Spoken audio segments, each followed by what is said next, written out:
best way to lose weight is decrease input and increase output of energy. So decrease feed intake and increase exercise. Because we're obviously going to have limited increases of exercise at the moment, the easiest thing for us to do is to limit our feed intake. If you feel like your pony does need to lose weight, then just give us a call and we can go through it with you. But as a general guideline, you want to be feeding between 1.5 and 2% of your horse or pony's body weight of dry hay, which is then soaked. By soaking, I mean that they have to be soaked for between 12 and 16 hours, ideally. That is now the recommended time frame. However, in this hot weather, this should actually be limited to 5-hourly intervals. So what we may have to do at the moment with people being limited on their time allowances on yards is to do a buddy system and either have the hay transferred from one barrel or container of water into a fresh one at different people's visits.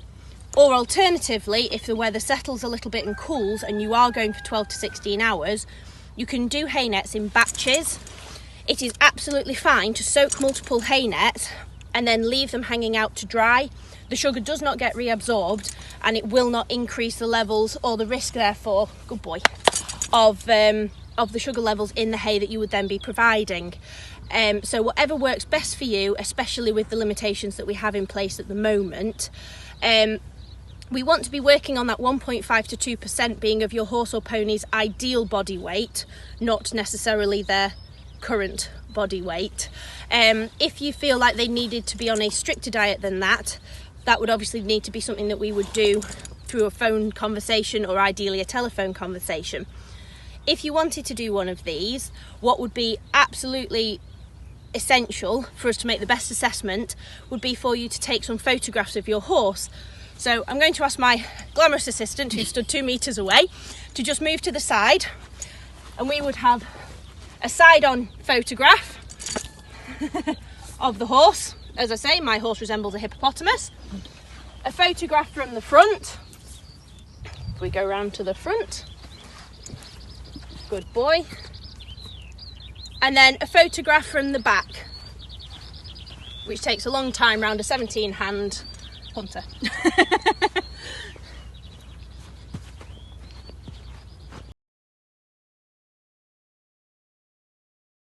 Require that much hard feed for our horses and ponies. We would ideally like balancer, whether that be powdered or pelleted, because especially if they're going on to soaked hay, we want to make sure all the vitamins and mineral requirements are met. But we can do that on a case-by-case basis. Obviously, some of our geriatric patients may need help with hard feed to get a healthy weight gain as they enter spring alongside the grass. If we are going to go down the line of limiting the grass turnout, so either strip grazing or grazing muzzles, then we can actually provide you guys with some guidance through information sheets through the Beaver website, which are guidelines on how to correctly fit and use grazing muzzles. There are really helpful guidelines on that.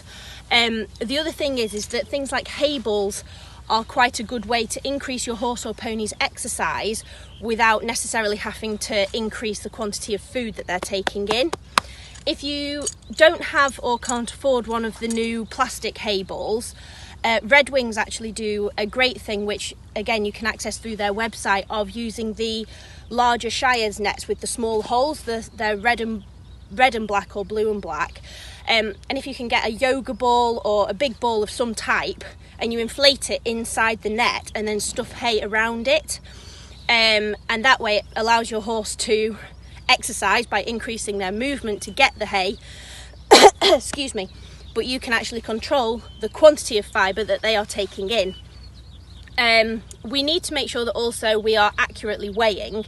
So if we are doing multiple hay nets through the day, what you ideally want to do is weigh the entire daily allowance of hay in one big net and then separate that into smaller nets after we have allocated the correct quantity of fibre. But as I say, as we get further into spring, and hopefully the corona lockdown will subside as the virus gets under control, we'll be able to come out with our weighbridge and do yard visits so that we can actually double check how our weight management and weight progress is going. And as I say, prior to that, any concerns or questions, just give us a call and we can either have a chat with you over the phone, or we could go down the line of doing one of our video consultations.